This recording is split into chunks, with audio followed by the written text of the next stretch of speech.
দেশের শীর্ষ চাল ব্যবসায়ী ও Bangladesh auto major and husking mill মালিক সমিতির সভাপতি আব্দুর রশিদকে গ্রেপ্তার করেছে পুলিশ। শনিবার বিকেল 5:30টার দিকে কুষ্টিয়া শহরের মজমপুর এলাকা থেকে তাকে গ্রেপ্তার করা হয়। পুলিশ বলছে, রশিদের বিরুদ্ধে একটি প্রতারণা মামলায় গ্রেপ্তারি পরোয়ানা জারি ছিল। কুষ্টিয়ার মডেল থানার ভারপ্রাপ্ত কর্মকর্তা শিয়াবুর রহমান এ তথ্য নিশ্চিত করেছেন। থানা সূত্র জানায়, রাজশাহী পুঠিয়া এলাকায় ইনাম ফিড মিলের মালিক আতিকুর রহমানের সাথে চাল ব্যবসায়ী আব্দুর রশিদের ব্যবসায়িক লেনদেন ছিল। পাবনার ঈশ্বরদীতে রশিদ ওয়েল মিলস লিমিটেড নামে আব্দুর রশিদের একটি তেলের কারখানা রয়েছে। রশিদের মিল থেকে ফিড মিলের কাঁচামাল কেনার জন্য আব্দুর রশিদকে চেকের মাধ্যমে 1,63,64,867 টাকা অগ্রিম প্রদান করেন Atikur.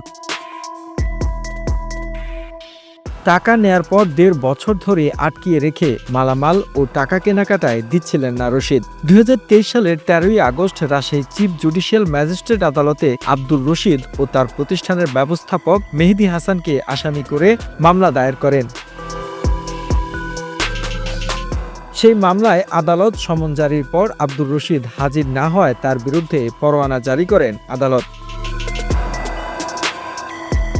The news Bangladesh desk report.